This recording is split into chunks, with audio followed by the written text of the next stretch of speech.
जाता है।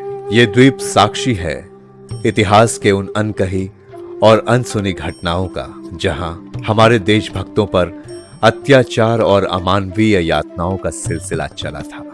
जिन हाथों ने कभी अंग्रेजी सरकार के खिलाफ 1857 में बंदूकें उठाई या फिर अपनी कलम से आजादी पाने की अनंत ज्वाला जगाई थी, उन हाथों से अंग्रेजों ने अपने लिए सुख सुविधाओं के सभी सामान उपलब्ध करवाए। हम जानते हैं कि हमारे स्वतंत्रता सेनानियों के खून पसीने से रची बसी है इसकी मिट्टी।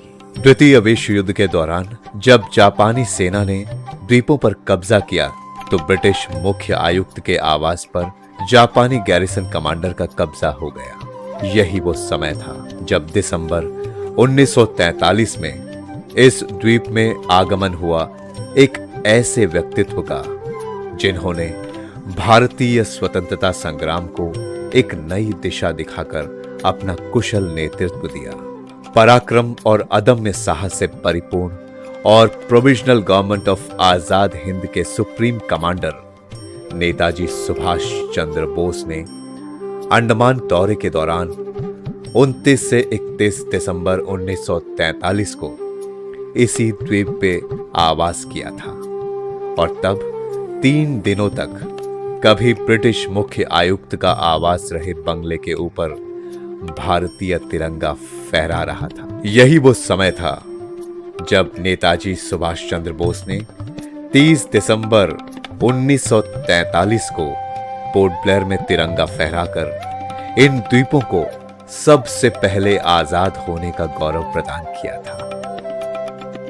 आज माननीय प्रधानमंत्री जी के द्वारा यहां नेताजी सुभाष चंद्र बोस स्मारक के निर्माण की घोषणा हर देशवासी के लिए गौरव की बात है।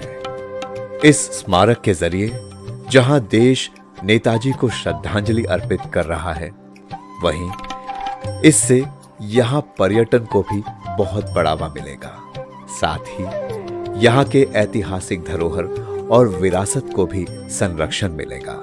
इस राष्ट्रीय स्मारक में नेताजी के अनुकरणीय जीवन और स्वतंत्रता संग्राम में उनके अमूल्य योगदान पर आधारित museum cum interpretation centre, guided heritage trail, Port Blair और इस द्वीप के बीच रोपवे, लेजर अथवा light and sound show, theme आधारित बच्चों का मनोरंजन पार्क, फूड एवं रेस्टो लॉन्च आदि का प्रावधान किया जा रहा है। माननीय प्रधानमंत्री जी के मार्गदर्शन में इस अमृत काल में नेताजी सुभाष चंद्र बोस की 126वीं जन्म वर्षगांठ पर बनने जा रहा ये राष्ट्रीय स्मारक इस द्वीप को विश्व के पर्यटन मानचित्र में विशेष स्थान दिलाएगा।